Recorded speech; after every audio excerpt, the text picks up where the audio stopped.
Magandang araw sa inyong lahat mga ka-idol. Welcome ulit dito sa ating channel kung saan walang basagan ng trip, walang toxic, at puro positibo at respeto lang ang umiiral. Ngayon, pag-uusapan natin ang isang topic na talagang yumangay sa social media, isang simpleng larawan na naging usap-usapan, pinagpiestahan ng netizens, at kung ano-ano na agad ang naging interpretasyon.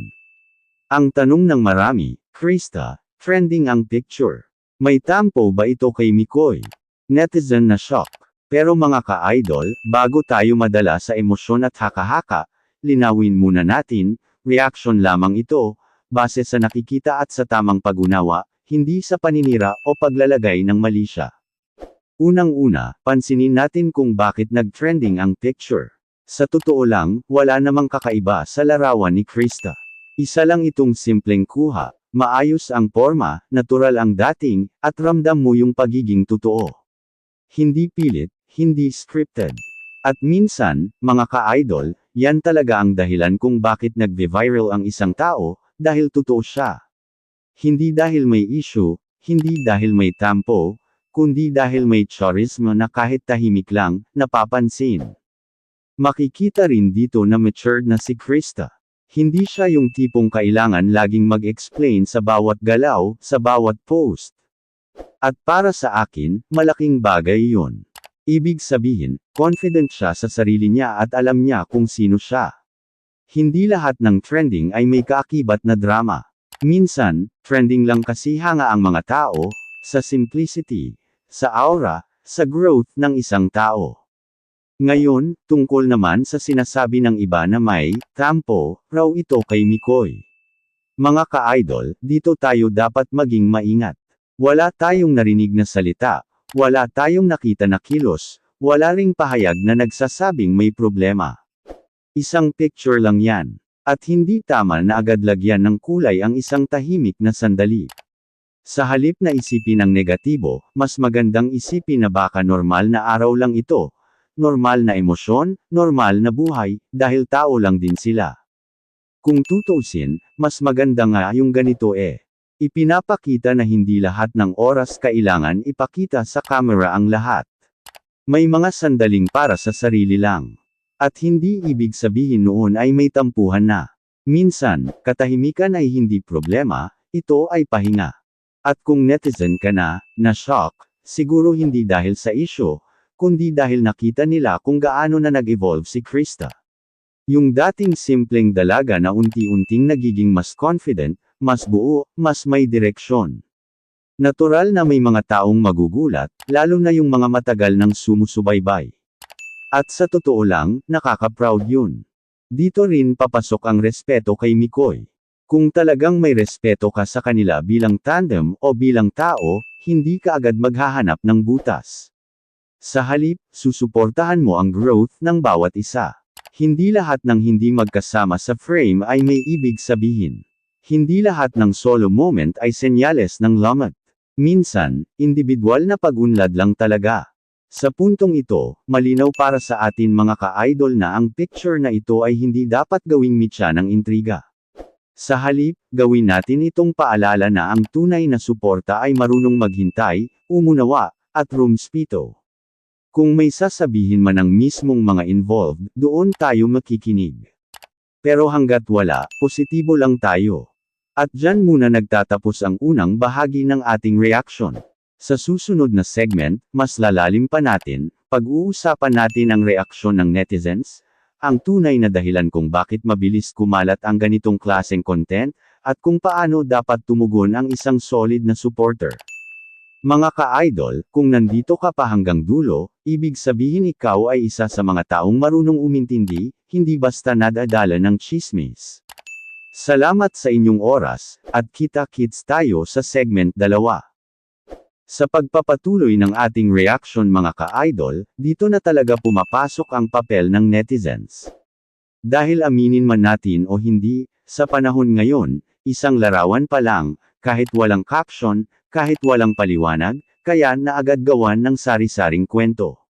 Pero ang mahalagang tanong, tama ba ang mga interpretasyon? O baka naman masyado lang tayong nadala ng emosyon at excitement? Kung susuriin natin ang naging reaksyon ng netizens, mapapansin na hati talaga ang opinyon. May mga nagulat, may mga napawaw, may mga nagsabing, iba na aura ni Krista, at meron ding agad nagtanong tungkol kay Mikoy. Pero sa kabila ng lahat ng iyon, mas nangingibabaw pa rin ang isang malinaw na bagay, maraming humahanga. Hindi sa isyo, kundi sa mismong personalidad at pagbabago ni Krista. At dito natin dapat bigyang diin, mga ka-idol, ang paghanga ay hindi kaaway ng isang tandem. Ang pag-usbong ng isang tao ay hindi automatikong pagbagsak ng relasyon niya sa ibang tao. Sa katunayan, mas magandang nga dahil ipinapakita nito na parehong may sariling lakas, sariling identity, at sariling direksyon.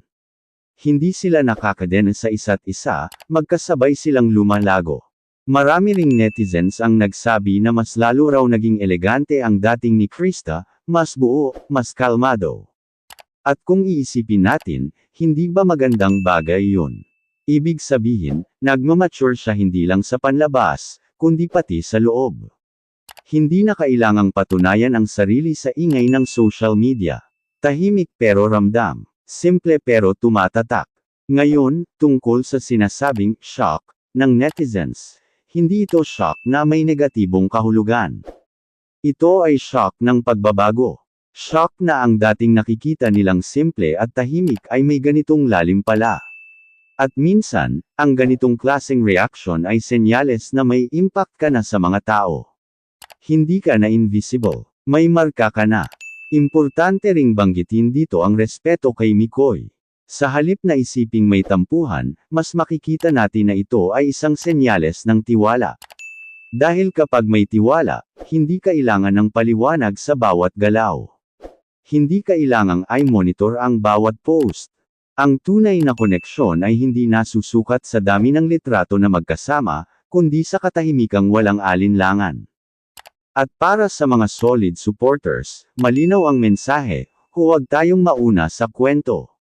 Hayaan nating ang mga involved mismo ang magsalita kung may dapat linawin. Sa ngayon, ang nakikita lang natin ay isang taong komportable sa sarili niya, at isang audience na natutong pahalagahan ang growth kaysa intriga. Kung tutuusin, mas healthy nga ang ganitong sitwasyon. Walang pilitang sweet, walang scripted na galawan, walang pa-under para lang makuha ang atensyon. Natural lang, totoo lang. At sa panahon ngayon, bihira na yan, kaya kapag may ganito, talagang mapapansin. Sa huli mga ka-idol, ang picture na ito ay hindi simbolo ng tampo, hindi senyales ng lamat, at lalong hindi dahilan ng gulo. Ito ay larawan ng pagbabago, kumpiyansa, at tahimik na lakas. At kung may natutunan man tayo rito, iyon ay ang pagiging supporter na marunong maghintay, umunawa, at magtiwala. Dito nagtatapos ang ating segment 2. Sana ay malinaw na sa atin na hindi lahat ng trending ay dapat gawing drama. Minsan, sapat ng humanga, ngumiti, at magsabi ng, "Oy, ang ganda ng growth niya." Sa huling bahagi ng ating reaction mga ka-idol, dito na natin buuin ang mas malinaw na larawan kung bakit mahalagang maging responsable hindi lang bilang content creator, kundi bilang supporter. Dahil sa totoo lang, ang tunay na lakas ng isang komunidad ay hindi nasusukat sa ingay nito, kundi sa uri ng pag-unawa na kaya nitong ipakita. Kung babalikan natin ang larawan ni Krista na nag-trending, mapapansin natin na sa dami ng reaksyon, mas marami pa rin ang positibo. Mas marami ang nagsasabing ang linas ng dating, ang gaan ng aura, at ang kalmado ng presensya. At kapag ang isang tao ay nakakapagbigay ng ganitong impresyon ng walang kahit anong paliwanag, malinaw na may natural na appeal siya. Hindi ito pilit. Hindi ito minanipila. Kusang nangyayari. At dito pumapasok ang mas mahalagang punto, hindi responsibilidad ng isang tao na i-manage ang interpretasyon ng lahat ng makakakita sa kanya. Hindi kailangang magpaliwanag sa bawat mata, sa bawat opinyon, sa bawat haka-haka. Ang mahalaga ay malinaw ka sa sarili mo, at buo ka sa kung sino ka. At base sa nakikita natin, iyon mismo ang ipinapakita ni Krista, isang taong kampante, kalmado, at may direksyon. Para naman sa mga nag-aalala sa estado nila ni Mikoy, dito natin ipapakita ang mas mature na pananaw. Ang totoong relasyon, maging personal man o profesional, ay hindi palaging nasa eksena. Hindi palaging may update. Hindi palaging may explanation. Minsan, ang pinakamalakas na senyales ng ayos na samahan ay ang kawalan ng ingay. Tahimik, pero buo. Walang patunay na kailangan, dahil may tiwala.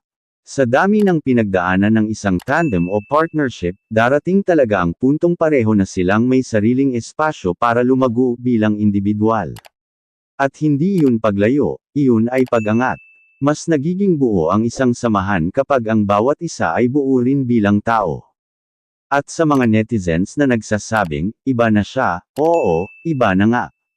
Pero hindi sa masama. Iba na dahil nag-grow. Iba na dahil natuto. Iba na dahil mas kilala na niya ang sarili niya. At hindi ba't iyon naman talaga ang goal ng bawat journey? Ang hindi manatili sa kung sino ka noon, kundi maging mas maayos na bersyon ng sarili mo ngayon. Mahalaga ring bigyang pugay ang mga supporters na piniling manahimik, umunawa, at maghintay. Yung hindi agad nagkomento ng kung ano-ano. Yung hindi ginawang content ang haka-haka.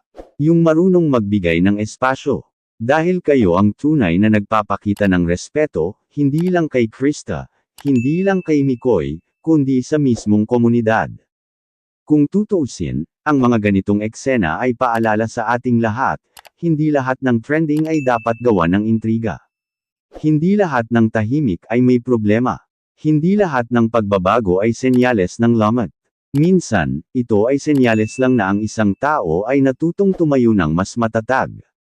At kung may mensahe man na iiwan ang larawang ito, iyon ay ang mensahe ng kumpiyansa at self-respect. Isang paalala na pwede kang maging tahimik pero ramdam. Simple pero kapansin-pansin. At higit sa lahat, pwede kang maging totoo, kahit walang paliwanag. At dyan nagtatapos ang ating reaction mga ka-idol. Sana ay malinaw sa atin na ang usaping ito ay hindi dapat gawing mitya ng pagkakawatak-watek, kundi pagkakataon para ipakita kung paano maging responsableng manunood at tunay na supporter. Kung nagustuhan mo ang ganitong klaseng reaction, walang hate, walang paninira, puro linaw at respeto, huwag kalimutang suportahan ang channel. Tandaan, hindi tayo nandito para gumawa ng gulo, kundi para magbigay ng tamang perspektibo. Hanggang sa susunod na kwento, sa susunod na trending, at sa susunod na reaction, isang paalala lang mga ka-idol. Sa mundo ng ingay, piliin nating maging mahinahon. Sa gitna ng haka-haka, piliin nating maging makatao. Maraming salamat sa panunood. Solid ka kung umabot ka hanggang dulo.